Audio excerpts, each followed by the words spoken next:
Hello everyone and welcome back to Kayla's Kitchen. Today we are going to be making some cheese pastries. These are super delicious. They have a flaky pastry and they have a sweet cheese filling and they're pretty easy to make. So let's get started. Start off with your flour in a bowl, then add in the sugar and salt. Then you can add in your cubed butter and use a pastry cutter to cut the butter into small pieces. You can use your hands for this, but I prefer using a pastry cutter because it helps to make sure that the butter doesn't melt. We want to make sure that the butter stays fairly cold throughout this process so that the texture of the pastry remains super flaky. Once the butter is all cut up, you can pinch some of the bigger pieces and make sure that there is an even texture throughout.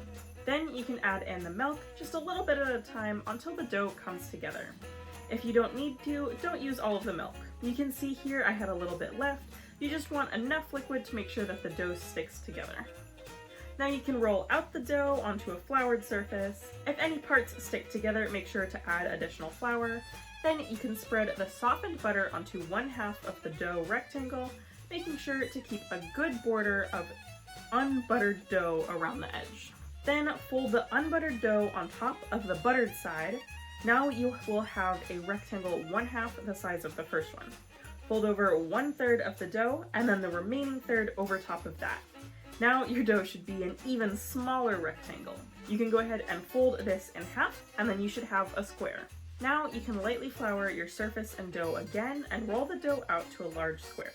If any bits of softened butter start to squidge out, be sure to generously flour them so there is no stickage. Fold the dough in half one way and then in half the other way so we are back to a small square. Now you can wrap this in plastic and place it in the freezer to chill. While the dough chills, we can make our filling. Add in your ricotta cheese into your cream cheese. Then you can whisk this, oh, well, that's not really gonna work now, is it? Then you can use a rubber spatula to squish, and that's the technical term, the ricotta and cream cheese together until they are uniform in texture. Then you can whisk it up. Add in the sugar and vigorously whisk together until fully combined. Add in the egg and vanilla and whisk once more. Here you can see me adding in the rest of the ricotta. I was still working on making this recipe while filming, so that's why I add more later. When you do it, you can just add in all the ricotta at one time. Now that we have our filling and our dough is nice and chill, we can put everything together.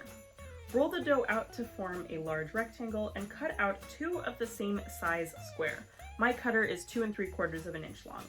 Then you can use a smaller cutter, this one is 2 inches long, to cut out a square from the middle of one of your larger squares. You should have 1 square and 1 square ring. Wait, that can't be right. Now you have the fun job of cutting out as many of these as you possibly can. When you have cut all of the dough that you can from this rectangle, stack the offcuts on top of each other to roll out again. Stacking them like this makes sure that our flaky texture will not be compromised when re-rolling. To do the final assembly, brush the square of dough with some beaten egg, add on the square ring, that still can't be right, and then brush the whole edge with egg wash. Add in 1 tablespoon of filling and repeat for all of your pastries. Then you can bake those off in a 400-degree oven for 15 to 17 minutes until the edges are golden. Ta-da! We have our beautiful cheese pastries.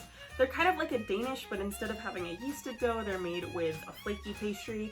I like to call this my roughest puff pastry because it's kind of like a rough puff pastry dough, but it's a little bit different. It's easier to make.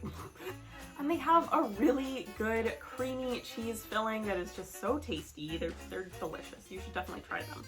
And if you do, I have to stop doing stuff like that in my recipe videos. But if you do decide to make this recipe yourself, please post about it on Instagram and tag me. My handle is @kaylas.kitchen.tktp, and you can show me what you made. I'd love to see it.